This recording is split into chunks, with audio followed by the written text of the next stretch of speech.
अब साइंस को पढ़ लेते हैं, साइंटिफिक मेथड को, कि साइंटिफिक मेथड जो है वो क्या है।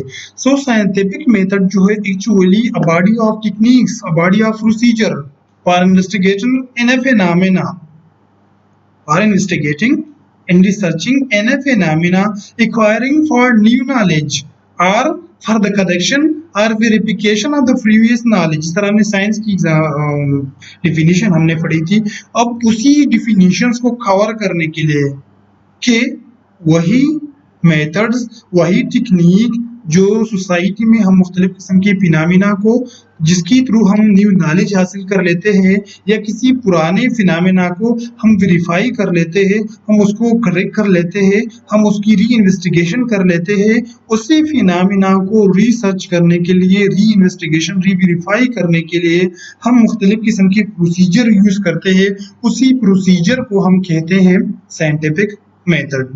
अब साइंटिफिक मेथड जो है वो, the term scientific method denotes the principle, वो ये वही प्रिंसिपल्स है, उसूल है जो कि गाइड कर लेती है कि आप किसी भी एक्सपेरिमेंट की बेस पे, किसी भी ऑब्जर्वेशन की बेस पे, या किसी भी फिलोसॉफिकल चीज की बेस पे आप कर लेते हो कि आपने ये मुख्तलिफ काम अगर करना है तो इस पर्टिकुलर टेक्निक की बेस पे, पर्टिकुलर प्रोसीजर को फॉलो करके आप जो उसने आपने ये चीज करनी है कि आपके साथ क्या आ जाए, फिर या तो न्यू नॉलेज आ जाए या आप उनको वेरीफाई कर ले। और इसी साइंटिफिक मेथड को हम फॉलो कर लेते हैं किस चीज के लिए, सिस्टमेटिक इन्वेस्टिगेशन के लिए, ऑब्जर्वेशन के लिए, for the solution of the problem, for the testing of hypothesis, उसी चीज के लिए। फॉर एग्जांपल अगर आप कोई जो है प्रोजेक्ट कर लेते हो तो प्रोजेक्ट इस तरह नहीं किया जाता कि आप किसी भी तरीके से कर लो। फॉर एग्जाम्पल अगर हम सोशल साइंसेज की बात कर ले तो सोशल साइंसेज में अगर हम डेटा कलेक्ट कर लेते हैं तो ये नहीं है कि मैं किसी से भी जो है वो डेटा कलेक्ट कर सकता हूँ।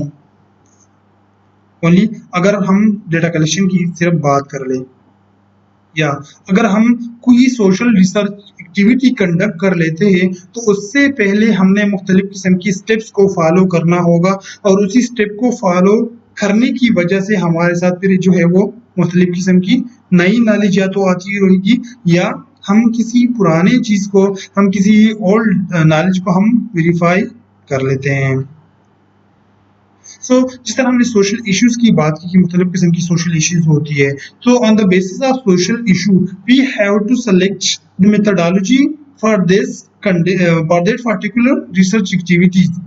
हमने अपने प्रॉब्लम को, हमने अपने सोशल इशू को इन्वेस्टिगेट करने के लिए, उस पर रिसर्च कंडक्ट करने के लिए उसके मुताबिक, फॉर एग्जांपल अगर हम रिसर्च डिजाइन की बात कर ले कि आया हम क्वालिटेटिव रिसर्च को फॉलो कर ले या क्वांटिटेटिव स्टडी हम कर ले, हम डेटा कलेक्शन या तो इंटरव्यू के थ्रू कर ले या मुख्तलिफ किस्म की इंटरव्यू स्केड्यूल या क्वेश्चनरी के थ्रू हम कर ले, तो हमारा जो गाइडलाइन है वो पूरा हो जाएगा। जो हमारी साइंटिफिक एक्टिविटी है, सिंपली ये हमारी गाइडलाइन है साइंटिफिक मेथड के। इसी साइंटिफिक मेथड की बिना पे हम स्टेप बाय स्टेप काम कर लेते हैं, रिसर्च एक्टिविटी कंडक्ट कर लेते हैं। अब जिस तरह हमने साइंटिफिक रिसर्च मेथड की बात की, जिस तरह हमने सोशल इशू की बात की कि फॉर एग्जांपल आपका क्वेश्चंस क्या है, आपके ऑब्जेक्टिव्स क्या है, अब उसके ऑब्जेक्टिव की बेस पे आप हाइपोथेसिस बना लेते हो। Hypothesis statement which may be true और फॉल्स, कोई भी एक ऐसा स्टेटमेंट जो गलत भी हो सकता है, सही भी हो सकता है, और उस जो है वो एक रिसर्च एक्टिविटी से पहले हम उसको फुट कर लेते हैं या स्टेट कर लेते हैं। अब यहाँ पर हम टेस्टिंग कर लेते हैं, डिजाइनिंग ऑफ प्लान, हम मुख्तलिफ किस्म की प्लानिंग कर लेते हैं on the basis of available literature, on the basis of available literature, और ऑन द बेसिस ऑफ ये कि हम किस तरह की मेथड को हम फॉलो करो। और इसी तरह की जो मेथडोलॉजी है वो नेचुरल साइंस में भी फॉलो होती, चाहे वो बायोलॉजी हो, केमिस्ट्री हो, फिजिक्स हो या इंजीनियरिंग की फील्ड हो, मुख्तलिफ किस्म की step by step research activities जो है वो होती रहती है। फिर उसी टेस्टिंग के बाद, डेटा कलेक्शन के बाद हम क्या कर लेते हैं, उसी डेटा को जो हमारे साथ आई हुई थ्रू रिस्पोंडेंट, उसी को हम एनालाइज कर लेते हैं, और उसी एनालिसिस की बेस पे हम फाइंडिंग कर लेते हैं, उसकी हम कंक्लूजन देते हैं। फॉर एग्जांपल अगर हम रिसर्च डिजाइन की बात कर ले, so research design is suppose to answer the basic questions. इस तरह की बेसिक क्वेश्चन कि ये जो स्टडी हम कर रहे हैं किस चीज के मुतालिक है, why is the study being made, where we will study to be carried out, किस कि where will study be carried out, ये स्टडी जो कि हम रिसर्च कंडक्ट कर रहे हैं, ये एक्टिविटी हम कर रहे हैं, ये कहाँ पे हम करेंगे। फॉर एग्जाम्पल अगर हम क्रिमिनलिटी की मुतालिक हम स्टडी कर रहे हैं, अगर हम स्ट्रीट क्राइम की मुतालिक हम स्टडी कर रहे हैं, तो हमारे पार्टिसिपेंट कौन होनी चाहिए। ये नहीं है कि हम स्ट्रीट क्राइम के मुतालिक हम स्टडी कर रहे हैं लेकिन डेटा हम कलेक्ट कर ले किसी ऐसे लोगों से। फॉर एग्जाम्पल अगर हम टीचर से डेटा कलेक्ट कर ले, स्टूडेंट से डेटा कलेक्ट कर ले, तो ये रिसर्च जो है ये वैल्यूएबल रिसर्च नहीं होगा, वैलिड रिसर्च नहीं होगा, क्योंकि प्रॉब्लम के मुतालिक प्रॉब्लम के मुताबिक जो है हम उसकी पार्टिसिपेंट जो है, जो रिस्पॉन्डेंट है, हम उसकी मुताबिक ही लेंगे। तो इसी बिना पे हम कहते हैं कि साइंटिफिक जो है रिसर्च मेथड ये हमें एक्चुअली गाइड कर लेती है कि हमने किस टाइप की स्टडी करनी है, कौन कौन से स्टेप हमने फॉलो करने होते होंगे। Where can the required data can be found, कि फॉर एग्जांपल मैं अगर प्रिजनर के ऊपर रिसर्च कर रहा हूँ, सोशल रिसर्च, तो वहां पर मैं ये नहीं कि मैं आम लोगों से डेटा कलेक्ट कर लूँ, बल्कि मैं जेल जाऊंगा, मैं उसी प्रिजनर लोगों से जो है वो मुख्तलिफ किस्म की डेटा उसके डिपार्टमेंट से परमिशन लूंगा और उन्हीं से डेटा कलेक्ट कर लूंगा। What will be the sample design, sample design क्या होगा। सैंपल डिजाइन आगे हम डिस्कस कर लेंगे कि सैंपल जो है उसमें मुख्तलिफ किस्म की अकसाम है, इधर simple random sampling, non random sampling, snowball sampling, purposive sampling, मुख्तलिफ किस्म की सैम्पलिंग है। हम किस तरह की सैम्पलिंग है, या तो वो सैंपल जो हम जो कि हमें एक हमारा पर्पस जो है उससे पूरा होता है, तो हम उस टाइप की जो है स्टडी कर लेंगे, उससे डेटा कलेक्ट कर लेंगे, या किस तरह, या हम स्लो बाल की थ्रू। फॉर एग्जांपल अगर हम डोमेस्टिक वायलेंस पे स्टडी कर रहे हैं, तो डोमेस्टिक वायलेंस का एक वो इंडिविजुअल जो कि ऑलरेडी इफेक्टेड है, उसने हमें कोई दूसरा बंदा बताया कि पला पला जगह भी एक बंदा है जो कि डोमेस्टिक वायलेंस से जो है वो इफेक्टेड है। सो इसी तरह हम साइंटिफिक या स्टेप बाय स्टेप जो है वो उसी मेथडोलॉजी को फॉलो कर लेते हैं और उसी मेथड को फॉलो कर लेते हैं जिसको हमसे कहते हैं scientific research method. Okay, so now we will discuss about the different type of research. What are the different types of research? So first of all, we will discuss about the historical research. That what is historical research? So actually, historical research is a method of research which involves systematical examination of the past event, because history means the past event, so it is related with the past event. This is actual the examination and observation of the past event, that what has happened in the past, कि past में क्या हुआ था। सारे historical research में हम history को या हिस्ट्री की मुतालिया कर लेते हैं, हिस्ट्री की एग्जामिनेशन कर लेते हैं कि हिस्ट्री में जो है वो क्या हुआ था, पास्ट जो वेन्यू थी वो वहाँ पर क्या हुआ था। कोई भी वेन्यू हो, अगर फॉर एग्जांपल अगर हम वर्ल्ड वॉर 2 के सोशल कंसिक्वेंसेस देख ले, अगर हम वर्ल्ड वॉर 2 की रिहेबिलिटेशन प्रोसेस को देख ले, तो ये हमारे साथ आती कि सिंपली हम यहाँ पर क्या कर लेते हैं, हिस्ट्री को स्टडी कर लेते हैं कि पास्ट इवेंट को स्टडी कर ले कि पास्ट में क्या हुआ था। The second one is exploratory research. Exploratory research is from the name it is clear that it is a research for the exploring anything, or you have to explore anything in this type of research. For example, travel for discovery, आपने मुख्तलिफ किस्म की चीज़ों को explore करना है, मुख्तलिफ किस्म की आप उसके लिए क्या कर लेते हो, ट्रेवल कर लेते हो मुख्तलिफ किस्म की जगहों को। या फॉर एग्जांपल अगर हम नेचुरल रिसोर्सेज की एग्जांपल लेके किसी जगह हम नेचुरल रिसोर्सेज को एक्सप्लोर करते हैं, वो चीज़ें ऑलरेडी अवेलेबल है लेकिन हमने उसको एक्सप्लोर करना है, हमने उसको जांचना है, हमने उसको देखना है।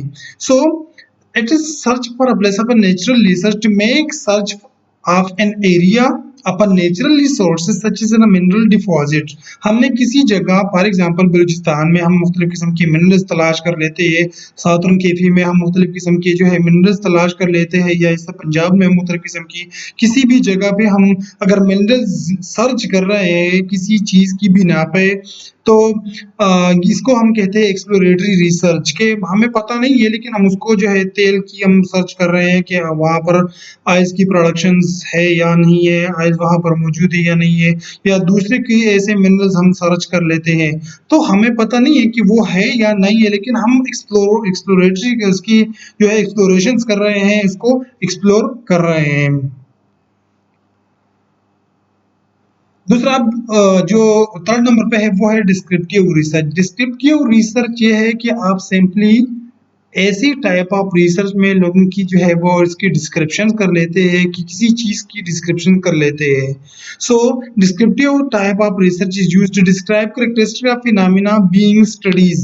किसी भी चीज की कैरेक्टरिस्टिक को हम जो है फिर उसकी विल स्टडी कर लेते हैं कि for example it does not answer question about why, ये नहीं कहता इस टाइप ऑफ रिसर्च में कि ये चीज किस तरह हुआ, क्यों ये हुआ, वाई का इसमें आंसर नहीं है। फॉर एग्जांपल हम क्वालिटेटिव देख ले, क्वांटिटेटिव या इस तरह की दूसरी रिसर्च देख ले, तो हम इसमें देख लेते हैं कि ये फिनोमेना क्यों हुआ, क्या होती है। For example how why why illiteracy lead to criminal activity, या why illiteracy lead to criminal behavior, why हम वहां पर सर्च कर लेते हैं। यहाँ पर हम कैरेक्टरिस्टिक को या किसी फिनोमेना को जो कि ऑलरेडी हुआ है उसको, इसकी कैरेक्टरिस्टिक को, उसकी मुख्तलिफ किस्म की एस्पेक्ट को हम हर एंगल से देखते हैं। So provide detail highly accurate pictures, इसकी हम एग्जांपल लेते हैं। फॉर एग्जांपल यहाँ पे अगर हम देख ले कि जो वायलेंस है अगेंस्ट वुमेन इन पाकिस्तान, उसकी क्या सिनारियो, उसकी क्या कैरेक्टर्स है। यहाँ पर फिर हम देखते हैं कि डोमेस्टिक वायलेंस की केसेस पंजाब में कितने हो गए हैं, सिंध में क्या रेशो है, केपी में क्या रेशो है, बलूचिस्तान में क्या रेशो है, इस्लामाबाद में क्या रेशो है, और टोटल क्या रेशो है। अब अगर उसी को थोड़ा और जो है उसको डिस्क्राइब किया जाए, थोड़ा और डिटेल से देखा जाए, तो यहाँ पर फिर हम देखते हैं कि रेप की तादाद क्या है, एसिड्स की तादाद क्या है, सुसाइड की तादाद क्या है, टोटल रेशो क्या है, और हर एक की परसेंटेज क्या है। तो सिंपली ये एक ऐसा फिनोमेना है जहाँ जो कि पहले से ही हुआ है, लेकिन हम उसकी डिटेल को जो है वो सर्च कर लेते हैं, उसको डिस्क्राइब कर लेते हैं। या फॉर एग्जांपल अगर हम ऑनर किलिंग की एग्जांपल ले कि ऑनर किलिंग के मॉडर्न केसेस केपी में कि जो है वो उसकी क्या सिचुएशन है, 2009 का डाटा है। यहाँ पर अगर हम देख ले तो यहाँ पर मुख्तलिफ किस्म की चीजें हम जो है वो वहाँ पर डिस्क्राइब कर रहे हैं कि number of honour killing murder cases in which women murder 20 cases है, number of honour killing murder cases in which man murdered 6 cases है, या इस तरह की मुख्तलिफ किस्म की दूसरे केसेस है, हम वहाँ पर जो है इसी टाइप ऑफ रिसर्च में हम डिस्क्राइब कर लेते हैं। अब for example relationship of deceased with the accused, क्या रिलेशनशिप है, हस्बैंड का रिलेशन है, फादर ब्रदर सन्स, और इन केसेस की तादाद क्या है। अब या for example different type of weapon use, इस ऑनर किलिंग में कौन से टाइप जो है वेपन यूज हो गए, तो मुख्तलिफ किस्म की उसकी हमने डेटा दी हुई है for the in the descriptive research. So descriptive research as used to describe characteristic of phenomena being studies, already ये चीजें होगी या ऑलरेडी जो है वो हैपन्स हो गई है। अब हम स्टडी करते हैं रिलायबिलिटी एंड वैलिडिटी के, रिलायबिलिटी क्या है और वैलिडिटी क्या है।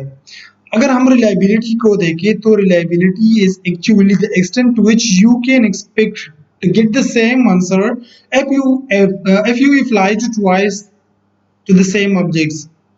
रिलायबिलिटी हम उसे फिनोमेना को कहते हैं, उस एक्सटेंट को कहते हैं जिसमें हम अगर कोई इंफॉर्मेशन, फॉर एग्जांपल अगर कोई क्वेश्चंस है हम बार बार पूछे और हमारे साथ वही सेम आंसर आए, तो उसी को हम कहते हैं reliability. So it is mean the internal consistency और actually it is the tendency of in answers.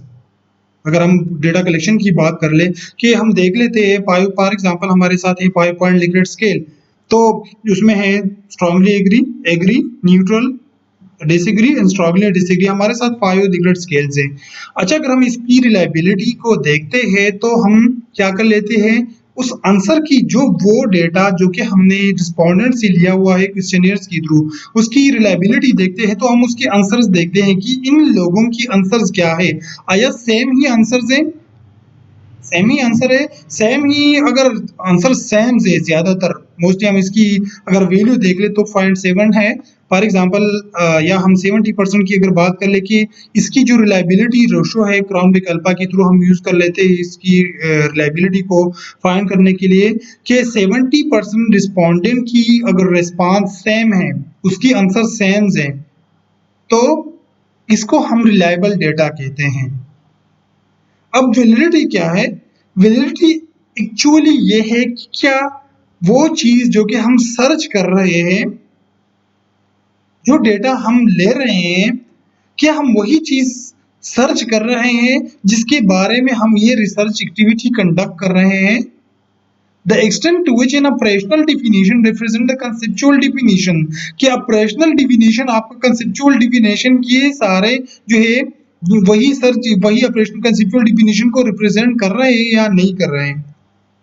Are you measuring the what you intend to measure? आप उस चीज को measure कर रहे हैं, उस चीज को response कर रहे हैं, उस चीज को respondent से पता कर रहे हैं जिस चीज के बारे में आपकी रिसर्च एक्टिविटी कंडक्ट हुई है। फॉर एग्जाम्पल यहाँ पर अगर हम देख लें तो अगर रिलायबल एंड वैलिड डेटा को अगर हम देख लें, फॉर एग्जाम्पल अगर हमारे साथ जो वैलिड डेटा है वो जो बीच में वाइट सर्कल है हर सर्कल का, उसमें हम देख लें कि ये हमारे साथ अगर ये आंसर आ रही है तो वो डेटा वैलिड होगा, सही है। लेकिन अगर हम रिलायबिलिटी को देख लेते हैं तो जो सेकंड्स अपर राइट साइड पे जो है इसको अगर हम देख ले, सारे रिस्पॉन्सेस एक ही जगह है, रिपीटेबिलिटी है यहाँ पे, लेकिन वैलिड नहीं है क्योंकि रिस्पांस एक ही जगह पर आए हुए हैं, एक ही रिस्पांस आया हुआ है। बार बार जो है मतलब 10-12 बंदों ने वेरीफाई कर लिया लेकिन सेम ही तकरीबन रिस्पांस आ रही है। लेकिन जो चीज हम जिस चीज के मुताबिक हमने रिसर्च एक्टिविटी कंडक्ट की है वो चीज फिर हम यहाँ पे सर्च नहीं कर रहे हैं। इसी वजह से हम जो पहले वाले पिक्चर में देख ले तो यहाँ पर एक तो रिलायबल डेटा है कि हमारे साथ जो डेटा आ रहा है वो सेम्पली उसमें रिपीटेबिलिटी आ रही है, उसमें कंसिस्टेंसी आ रही है। दूसरा, हम उसकी वैलिड डेटा को सर्च कर रहे हैं, हमारे साथ वैलिडिटी है, हम वो चीज सर्च कर रहे हैं जिसके लिए हमने ये क्वेश्चनियर बनाई हुई है, जिसके लिए हमने ये डेटा कलेक्शंस की टूल्स हमने बनाई हुई है या हम ये रिसर्च एक्टिविटी कंडक्ट कर रहे हैं। जो नीचे मेथड फैक्टर्स को अगर हम देख ले तो ये देख लीजिए तो ना ही रिलायबल डेटा है और ना ही वैलिड डेटा है, क्योंकि अगर हम यहाँ पर देख ले जो एक्स शो कर रहा है ये रिस्पोंडेंट का रिस्पांस शो कर रहा है। तो एक तो रिस्पोंडेंट का रिस्पांस, एक रिस्पोंडेंट ये कहता है कि मैं इस स्टेटमेंट के साथ एग्री नहीं हूँ, दूसरा कह रहा है कि नहीं मैं स्ट्रांगली एग्री हूँ, तीसरा कहता है कि नहीं मैं न्यूट्रल हूँ। तो सारा यहाँ पर अगर देख ले तो हर बंदे का रिस्पांस एक जगह पर नहीं है, हर बंदे का रिस्पांस दूसरे से अलग है। तो इसी वजह से हम कहते हैं कि ये रिलायबल डेटा नहीं है। अच्छा, अब वैलिड डेटा क्यों नहीं है, क्योंकि ये जो वाइट पार्ट है यही चीज हम सर्च कर रहे हैं जो अमूमन मोस्टली दो बंदे भी उसमें नहीं आ रहे, दो बंदों का रिस्पांस भी उसमें नहीं आ रहा है। तो सिंपली ये रिलायबल डेटा भी नहीं है और वैलिड डेटा भी नहीं है। अब जिस तरह हमने ऑपरेशनल डिफिनेशन की कि ऑपरेशनल डिफिनेशन जिस तरह हमने वैलिडिटी में डिस्कस किया कि ऑपरेशनल डिफिनेशन वही ऑपरेशनल डिफिनेशन जो कंसेप्चुअल डिफिनेशन के साथ है, हम उसी को सर्च कर रहे हैं। सो ऑपरेशनल डिफिनेशन क्या है? Operational definition is how the researcher decide to measure the variable in a study, कि एक रिसर्चर है वो रिसर्च में उस वेरिएबल को किस तरह स्टडी कर लेते हैं, किस तरह वो मेजर कर लेते हैं। फॉर एग्जाम्पल किसी चीज के लिए अगर हम किसी चीज को गलत कहते हैं तो वो अच्छा फॉर एग्जाम्पल हमारे साथ हम एक क्राइटेरिया सेट कर लेते हैं किसी भी इंडस्ट्री में कि अगर ये डिफेक्ट है किसी प्रोडक्ट में तो हम उसको क्या कर लेंगे, हम उसको दूसरे से अलहदा करेंगे या जो अच्छे प्रोडक्ट है उसके साथ उसके जो है फेकिंग नहीं करेंगे। फॉर एग्जांपल कि वो डिफेक्टेड प्रोडक्ट है, तो उसी डिफेक्टेड की हम उसकी डिफिनीशन कर लेते हैं कि वो कौन सी डिफिनीशन है, कौन सी प्रोडक्ट्स जो है वो इसमें क्राइटेरिया में जो है वो आएगी। फॉर एग्जांपल यहाँ पे हमने एग्जांपल भी दी हुई है कि किसी इंडस्ट्री में जो है वो ग्लास पैनल बन रही है, तो कौन सी चीज़ें जो है हम कौन सी ग्लास पैनल को हम एक तरफ कर ले कि जो डिफेक्टिव है हम उसको दूसरी तरफ कर ले।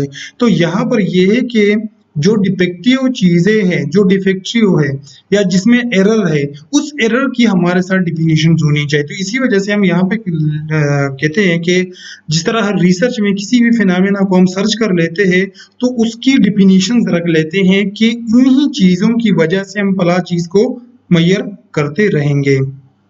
अब मीन को डिस्कस कर लेते हैं कि मीन क्या है। So mean is actually the average of all number of and it is sometime called the arithmetic means. Means actually नंबरों का एवरेज है। फॉर एग्जाम्पल हम कई हमारे साथ एक डेटा सेट है, उसकी हम एवरेज निकाल लेते हैं, मीन निकाल लेते हैं। तो सिंपली हम क्या कर लेते हैं, फॉर एग्जाम्पल हमारे साथ है 5, या यहाँ पर अगर जो एग्जाम्पल दिया हुआ है कि इन अ डेटा सेंटर एक 5 server consume 100 watts, 98 watts, 105 watts, 90 watts and 102 watts power respectively. So अगर हम इन सारे रेक्स का, हम इन सारे सर्वर्स का क्या कर लेते हैं, हम मीन पता कर लेते हैं। तो हम मीन इसी तरह पता कर लेंगे कि जिस तरह हम सारे जितने भी सर्वर हैं उसको प्लस कर लेंगे जितना उसने जो है वाट कंज्यूम किया हुआ है। और कितने सर्वर है, अब 5 सर्वर है तो 5 पे उसको डिवाइड कर लेंगे। जो हमारे साथ 99 है वो हमारे साथ मीन्स आता है। तो सिंपली एक सीट को जो है उसको ऐड करना, उसका सम निकालना और उसको टोटल नंबर ऑफ सर्वर या किसी भी टोटल नंबर पे जो है डिवाइड करने से हम मीन हासिल कर सकते हैं। अब हम मीडियन को अगर हम डिस्कस कर लेते हैं, तो मीडियन यह है कि the statistical median is the middle number in a sequence of number. किसी भी सीक्वेंस में अगर नंबर है हमारे साथ जो कि मोस्टली स्मॉलर से लार्जर नंबर को आते हैं, उस वहां पर अगर हम मीडियन सर्च कर लेते हैं तो हम क्या कर लेते हैं, जो मिडिल नंबर है, जो मिडिल नंबर है हम उसको मीडियन नंबर कहते हैं। अब फॉर एग्जांपल अगर आड है तो फिर तो सही है कि फॉर एग्जांपल अगर 5, जिस तरह हमने हमारे सर्वर के बारे में हमने डिस्कस किया कि अगर 5 सर्वर है, हर एक ने 90, 98, 100, 102 एंड 105 5 हमारे साथ सर्वर है जिसने मुख्तलिफ किस्म का जो है इलेक्ट्रॉनिक जो पावर कंज्यूम किया हुआ है। अब यहाँ पर जो हमारे साथ मिडिल नंबर है, फॉर एग्जांपल एक तरफ है 90, 98, 100 जो है वो मिडिल नंबर है, 102 इन 105 दूसरे साइड पे है, राइट साइड पे। तो जो मिडिल नंबर है ये हमारे साथ है median number. So the median power consumption of the rake is 100 if there is an even set of number.